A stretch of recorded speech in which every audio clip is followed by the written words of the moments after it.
আসসালামু আলাইকুম।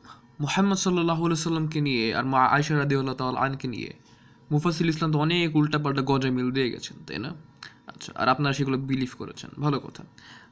প্রবলেমটা কোথায় ছিল? হাদিস অনুসারে মুহাম্মদ সাল্লাল্লাহু আলাইহি সাল্লাম মা আয়েশা রাদিয়াল্লাহু তাআলা আনকে বিয়ে করেছেন 6 বছর বয়সে, আর তাদের ফিজিক্যাল রিলেশনশিপ হয় হচ্ছে 9 বছর বয়সে। আচ্ছা, এটা তার কাছে একটা প্রবলেম হয়ে গেছে। আচ্ছা, সে এটাও বলেছে যে কনসেন্ট মানে হচ্ছে মতামত দেওয়ার মতো সেই কোনো একটা 9 বছরের মেয়ে ক্ষমতা রাখে না। এইটা একটু পয়েন্ট আউট করবেন যে উনি এটা বলেছে যে মতামত দেওয়ার মতো একটা মেয়ে, 9 বছরের মেয়ে, সে তার মেন্টালিটি ওরকম থাকে না। আচ্ছা, আমরা আমেরিকান আর ইউরোপিয়ান হিস্ট্রি একটু ঘেটে আসি, ঠিক আছে? এটা রিসেন্ট হিস্ট্রি, এইটা আপনার 1400 বছর আগের কাহিনী না, এটা রিসেন্ট হিস্ট্রি। আমরা ঘেটে আসবো, দেখে আসবো যে আসলে রিসেন্ট হিস্ট্রিতে কী হয়ে এসেছে। আর আমি বড়গুলো কিছু পড়ছি না, আমি ছোটোগুলো পড়ছি। আপনারা কাইন্ডলি, আমি লিঙ্ক দিয়ে দিব, আপনারা দেখে নেবেন, ঠিক আছে? যদি পুরোটা দেখতে ইচ্ছা করে দেখে নেবেন ইনশাআল্লাহ।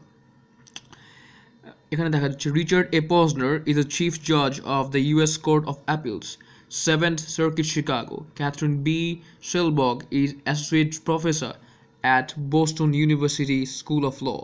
They say that before the 1900s, age of consent was 10 years old.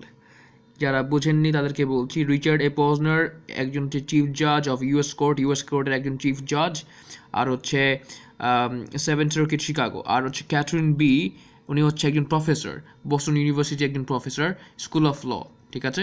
ওনাদের মতে হচ্ছে 1900 সালের আগে, ঠিক আছে, বা আপনার হচ্ছে মতামতের মতামতের এজ ছিল হচ্ছে 10 বছর বয়স, ঠিক আছে? এই যে এখানেও দেওয়া আছে তাদের মতামত, এখানে সুন্দর মতো দেওয়া আছে, আপনারা দেখে নেবেন, ঠিক আছে? ওকে, আচ্ছা, ছোটটা পড়ি। Maureen Debug is a writer and an author. উনি একজন রাইটার ছিলেন and author ছিলেন, born in Michigan. এখানে তার পরিচয় দেওয়া হয়েছে। She served in Virginia Supreme Court of Family Mediator.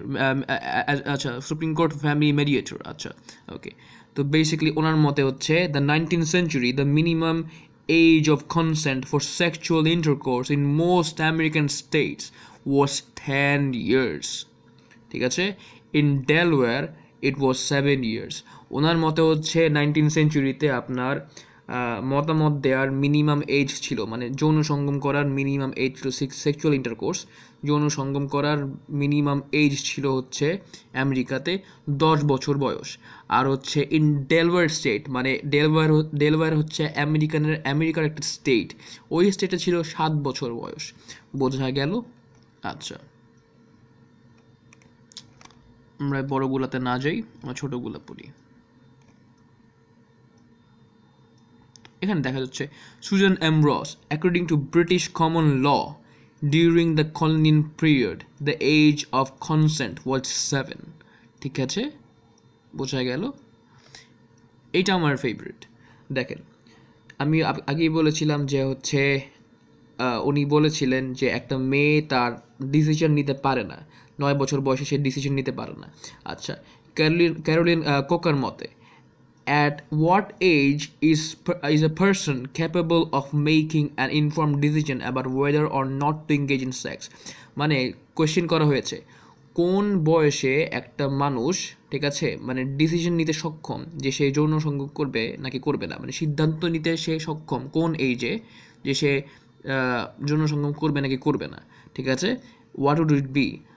এটা কি হতে পারে? 10, 12, 13, 14, 15, 16, 17, 18, 21, ঠিক আছে? কোন এজটা হতে পারে? ওভার দ্য লাস্ট 300 ইয়ার্স, গত 300 বছর ধরে, all the ages listed above, মানে যতগুলো এজ এখানে দেয়া আছে, যতগুলো বয়স এই জায়গাতে মেনশন করা আছে, were thought to be that magic age, ঠিক আছে, at which one could make such a decision. Okay, তখন এখানে ধারণা করা হতো যে এই এজগুলাতে হচ্ছে, সব এজগুলা মানে হচ্ছে 7 থেকে শুরু করে 21 বছরের মধ্যে যে কোনো মেয়ে ডিসিশন নিতে পারতো যে সে যৌন সঙ্গম করবে নাকি করবে না। ব্যাপার বোঝা গেছে?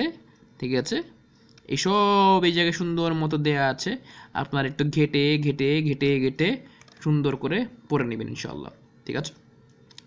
সবচেয়ে বড় কথা কি জানেন, আপনারা আমাদেরকে ব্লাইন্ড ফলোয়ার বলেন, আপনারা মুক্ত মনারা আমাদেরকে ব্লাইন্ড ফলোয়ার বলেন, কিন্তু আপনারা যে মুফাসিল ইসলামকে ব্লাইন্ড ফলো করছেন এটা আপনারা মানেন না কেন? উনি গাধার উক্তি দিয়ে যাবে আর আপনারা ওটা খেয়ে নেবেন, এটা কিছু হইল ভাই? এটা কেমনে হইল? যাই হোক, আমরা প্রুফ ছাড়া কোনো কিছু করি না। আর আমাদের রিলিজন যদি খারাপ হইতো, অ্যাটলিস্ট আমি যদি জানতাম যে আমার রিলিজন খারাপ, আমি অবভিয়াসলি এটা ছেড়ে দিতাম। কিন্তু আমরা ছাড়ি না কেন জানেন? আপনারা ছাড়ছেন কেন? আপনারা ছাড়ছেন কারণ হচ্ছে আপনার ব্যাকগ্রাউন্ড জানেন না। আপনারা এক একটা হাদিসের কী ব্যাখ্যা, কী ব্যাকগ্রাউন্ড, কেন এটা আসছে, ওটা নিজের জীবনে কোশ্চেনে করেন নাই, কিছুই করেন নাই, ঠিক আছে? আর আমরা ব্যাকগ্রাউন্ডগুলো জানি, এর জন্য কিন্তু আমরা ছাড়ি না, তাহলে আমরাও ছেড়ে দিতাম, তাই না? মাথায় ঢুকতেছে একটু? আশা করি ঢুকবে ইনশাআল্লাহ।